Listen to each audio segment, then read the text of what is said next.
வணக்கம். இன்றைக்கி என்ன சமையல்னு பார்க்கலாம் வாங்க. எப்பயும் போல் தூயமல்லி அரிசி சாதம் ரொம்ப ஜோராக பளபளன்னு வடித்து வச்சுருக்கேன். அதில் ஒரு 2 கரண்டி தட்டில் வச்சுக்கலாம்.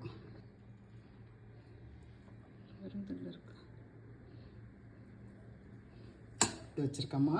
எங்களுக்கு இங்கே ஒத்துக்குது, நல்லாவும் கிடைக்குதுமா மாம்பழம். இங்கே 2 நாளைக்கு முன்னாடி வாங்கிட்டு வந்தேன். ஒரு காய் வடை இருந்தது, அதனால தான் 2 நாளாக மாம்பழம் வைக்கல. மாம்பழம் ஒரு 2 துண்டு வச்சுக்கலாம்.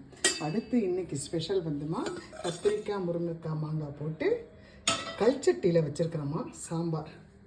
அது பழைய மாடல், எங்கள் அம்மாலாம் செய்த மாடலில் வச்சுருக்கிறேன். ரொம்ப அருமையாக, ரொம்ப மனமாக, வாசனையாக இருக்குதுமா. அதில் கொஞ்சம் எடுத்துக்கலாம். கத்திரிக்காய், முருங்கைக்காய், மாங்காய் போட்ட சாம்பார் அதில் கொஞ்சம் எடுத்துக்கலாம். ரொம்ப சூப்பராக ஜோராக வந்திருக்கு.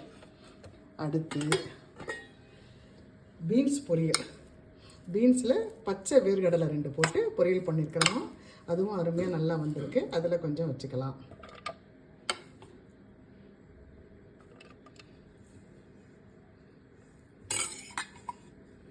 அடுத்து எப்பயும் போல் மிளகு ரசமா, அதுவும் ரொம்ப அருமையாக ஜோராக வச்சுருக்குறோம்.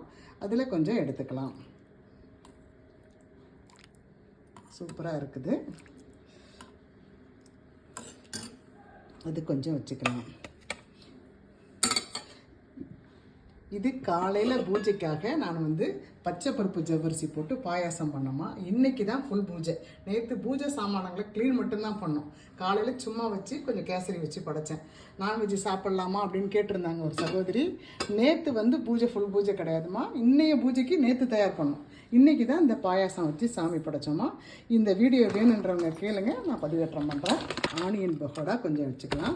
இது பாருங்கம்மா, கோயம்புத்தூர் ஆனந்தாஸ்லேருந்து எங்கள் தம்பி வாங்கிட்டு வந்தாங்க. ரொம்ப ஜோராக அருமையாக இருக்கும். இந்த மாதிரி பகோடா பெங்களூரில் கிடைக்காது.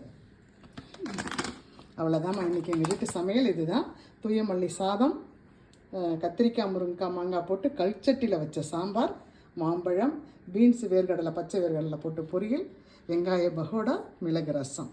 பிடிச்சிருந்தவங்க லைக் பண்ணுங்கள், ஷேர் பண்ணுங்கள், கமெண்ட் பண்ணுங்கள். தேங்க்யூ.